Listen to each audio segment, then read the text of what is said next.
غزو جو ہے وہ جنگیں جن میں رسول اکرم صلی اللہ علیہ وسلم نے خود شرکت فرمائی تھی. جب جنگی ساز و سامان کی ضرورت پیش آئی تو حضرت عبد الرحمن بن عوف رضی اللہ تعالیٰ عنہ نے 200 اوقیہ سونا، 200 اوقیہ نے 28 گرام سونا. بچوں آپ اندازہ لگا لو کہ آج کے 28 گرام سونے کی قیمت کیا ہے. حضرت عبد الرحمن بن عوف رضی اللہ تعالیٰ عنہ نے اتنا سونا جنگ تبوک کے موقع پر جنگی ساز و سامان خریدنے کے لیے پیش کیا. مدینے کے اس وقت کے حالات کے لحاظ سے یہ امداد جمع ہے مدد کی بہت زیادہ تھی. اس کثیر رقم کو دیکھ کر حضور صلی اللہ علیہ وسلم نے حضرت عبد الرحمن رضی اللہ تعالیٰ عنہ سے پوچھا کہ اپنے خاندان کے لیے کیا چھوڑا؟ تو انہوں نے جواب دیا، جس رزق خیر اور اجر کا اللہ اور اس کے رسول نے وعدہ فرمایا. واہ، بہت خوب. کیا جملہ دیکھو انہوں نے فرمایا کہ جس میں پوری زندگی کا نچوڑ اور ایک خوبی کا ہمیں پتہ چلتا ہے کہ جب انہوں نے دیکھا آپ صلی اللہ علیہ وسلم نے کہ انہوں نے اتنا 200 اوقیہ سونا دیا ہے، تب آپ صلی اللہ علیہ وسلم نے ان سے پوچھا کہ آپ نے اپنے خاندان کے لیے کیا چھوڑا ہے؟ تو انہوں نے کیا جواب دیا کہ جس رزق خیر یعنی ایسی رزق جس میں اللہ تبارک و تعالیٰ خیر دے اور اس کا اجر انعام اللہ اور اس کے رسول نے دینے کا کیا کیا ہے؟ وعدہ فرمایا ہے. بس میں اسی پر قائم ہوں.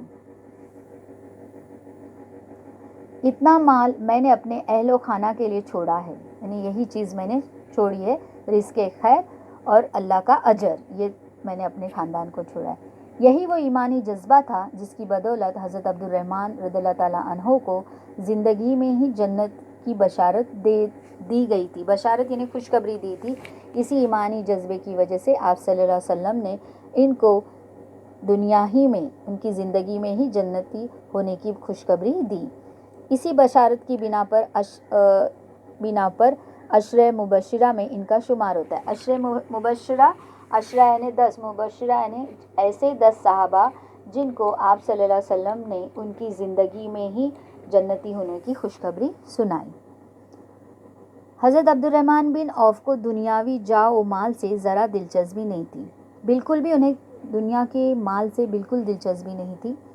انتقال سے پہلے حضرت عمر رضی اللہ تعالیٰ عنہ نے جن 6 صحابہ کو خلیفہ اسلام کے انتخاب کے لیے نامزد کیا تھا، نامزد کرنا یعنی چننا، ان میں حضرت عبد الرحمن بھی شامل تھے.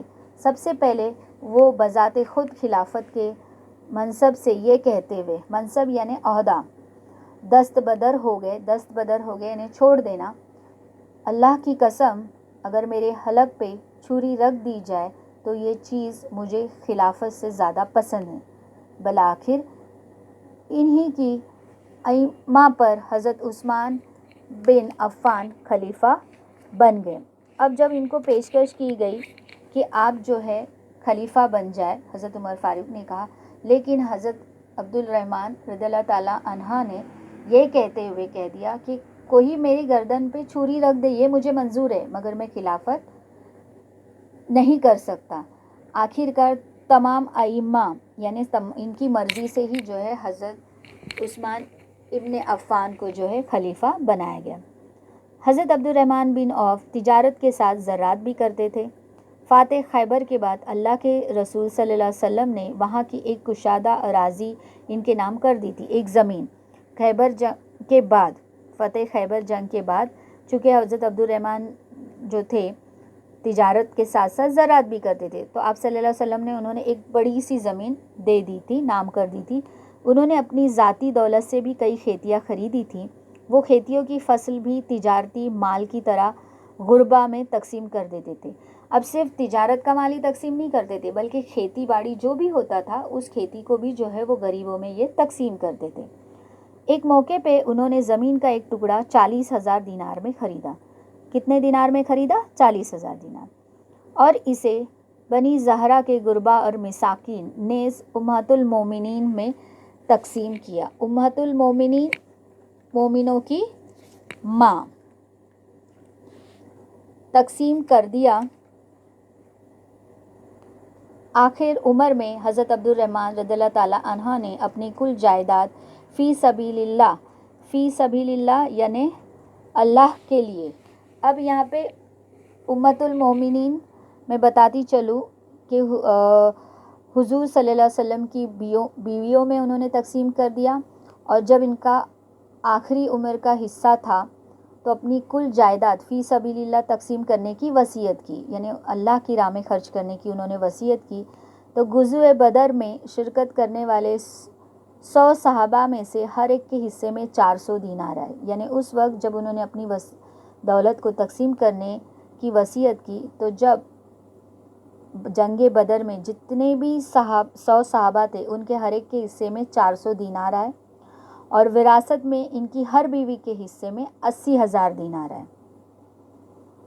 حضرت عبد الرحمن رضی اللہ تعالیٰ عنہ تجارت اور زراعت ہی میں مصروف نہیں رہتے، بلکہ غزوات جمع ہے غزو کی، وہ جنگیں جس میں آپ صلی اللہ علیہ وسلم نے شرکت کی. تو انہوں نے صرف تجارت یا کھیتی باڑی نہیں کی، بلکہ وہ جنگ میں بھی برابر شریک ہوتے رہے. مگر جنگ و جدال سے زیادہ وہ امن و خیر خواہی کے راستے کو پسند کرتے تھے.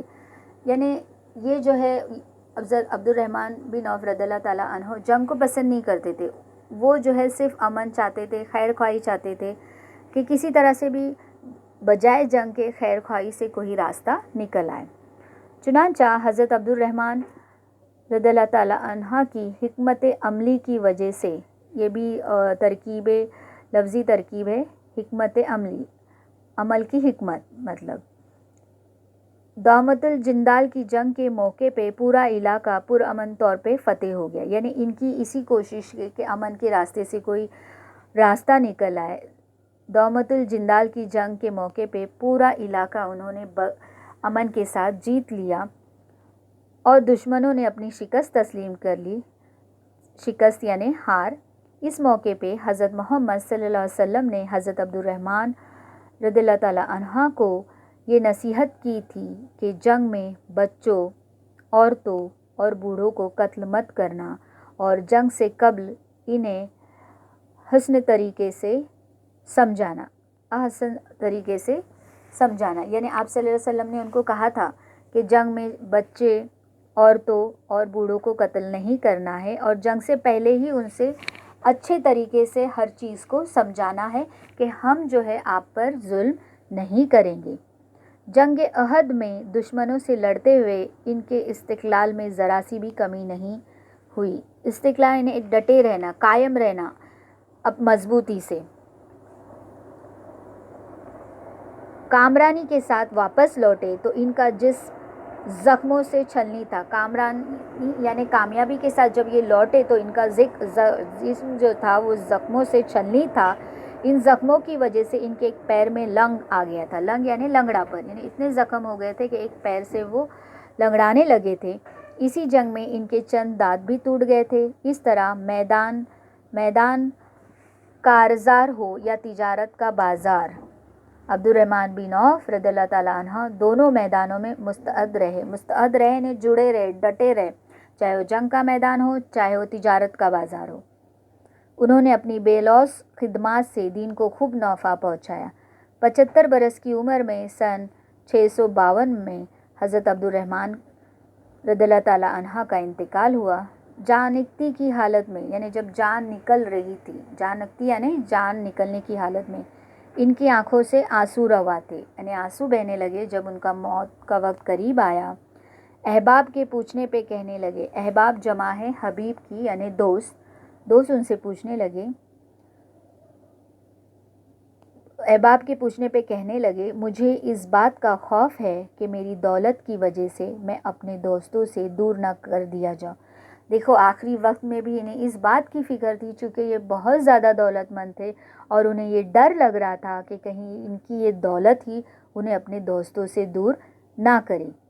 اسی حالت میں حضرت عائشہ رضی اللہ تعالیٰ عنہ کی جانب سے آپ کو یہ خوشخبری پہنچائی گئی کہ ان کی قبر حجرہ عائشہ رضی اللہ تعالیٰ عنہ میں حضرت ابوبکر صدیق رضی اللہ تعالیٰ عنہ کے پہلو میں بنائی جائے. یعنی انہوں نے آ کے خوشخبری دی کہ آپ کی جو ہے قبر جو ہے حضرت ابوبکر صدیق کے پہلو میں بنائی جائے.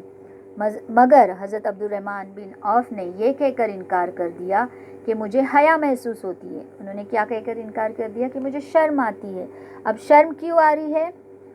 یہ وہ شرم نہیں ہے، یہاں پر ان کو یہ احساس ہو رہا ہے کہ اس بلند جوار میں، بلند جوار یعنی پڑوس، چونکہ حضرت ابوبکر صدیق اتنے بلند بالا برتر رتبے والے ہیں، حضرت محمد صلی اللہ علیہ وسلم اتنے بلند بالا مرتبے والے ہیں، اور حضرت ابوبکر کے پہلو میں لیٹوں؟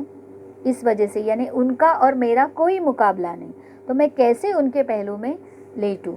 ان کے جنازے کی نماز حضرت عثمان بن عفان نے پڑھائی۔ ان کی نماز جو ہے حضرت عثمان بن عفان نے پڑھائی، جس میں وقت کے جلیل القدر صحابہ موجود تھے۔ اس طرح سے بچوں ہمارا یہ سبق مکمل ہو چکا ہے۔ امید کرتی ہوں آپ کو یہ سبق سمجھ میں آیا ہوگا۔ چلیے آئیے ہم دیکھتے ہیں سبق میں آئے ہوئے کچھ نئے الفاظ کے معنی کی طرف۔ خوش سالی، قحط، انصار، حضور صلی اللہ علیہ وسلم کی ہجرت کے موقع پر مہاجرین کی مدد کرنے والے مدینے کے مسلمان۔ مہاجرین، مہاجر کی جمع، ہجرت کرنے والے۔ متنفر، نفرت کرنے والا، پس انداز کرنا، بچت کرنا، بچانا۔ متمول، دولت مند۔ بالعموم، عام طور پر۔ خدا فراموش، خدا کو بھول جانے والا۔ سیت کر رکھنا، سنبھال کر رکھنا۔ استغنا، بے نیازی۔ مستزاد، زیادہ۔ کشادہ قلبی، دل کا بڑا ہونا۔ اکیا، تقریباً 28 گرام کا وزن۔ بشارت، خوشخبری۔ عشرہ مبشرہ، وہ 10 صحابہ جنہیں زندگی میں جنت کی بشارت دی گئی تھی۔ دستبردار ہو جانا، الگ ہو جانا، ہاتھ اٹھا لینا۔ ائمہ، مرضی۔ مساکین، مسکین کی جمع، غریب۔ امہات المومنین، مومنوں کی مائیں۔ حضور صلی اللہ علیہ وسلم کی بیویاں۔ فی سبیل اللہ، اللہ کی راہ میں، اللہ کی خوشی کے لیے۔ غزوات، غزو کی جمع، وہ جنگیں جن میں رسول اکرم صلی اللہ علیہ وسلم نے شرکت فرمائی تھی۔ استقلال، قائم رہنا، مضبوطی۔ لنگ، لنگڑاپن۔ کارزار، جنگ۔ جانکتی، جان نکلنے کی حالت۔ جوار، پڑوس۔ جلیل القدر، اعلیٰ درجے کا۔ آئیے اب ہم سرگرمی کی طرف چلتے ہیں۔ بچوں یہ سرگرمی جو ہے پورے سبق کی سرگرمی ہے۔ آپ کی پرچے کا جو پہلا سوال ہوگا عبارت کا، وہ انہی طرح کی سرگرمیوں پر منحصر ہوگا۔ 7 نمبر کا ایک اقتباس ہوگا۔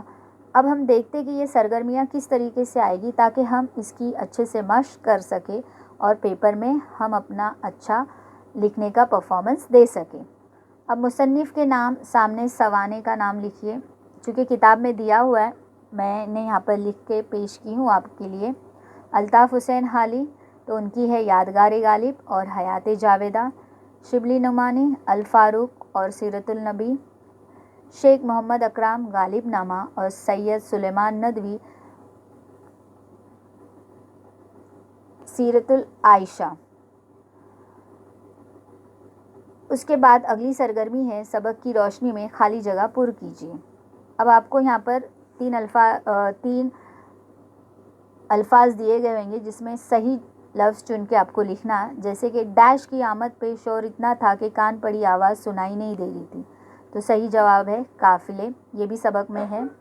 حضور صلی اللہ علیہ وسلم نے مدینے کے انصار اور مہاجرین کے درمیان ڈیش کا رشتہ قائم کیا تھا، تو رفاقت و اخوت کا۔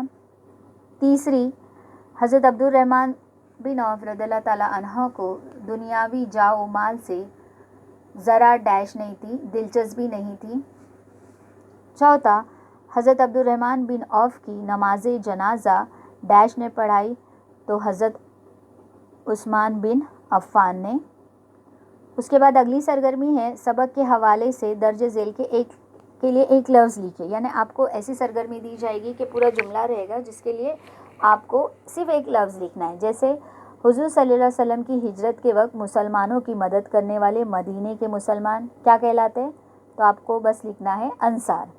پھر حضور صلی اللہ علیہ وسلم کے حکم پہ مکہ سے مدینہ ہجرت کرنے والے مسلمان کیا کہلاتے ہیں؟ تو مہاجرین۔ تیسرا،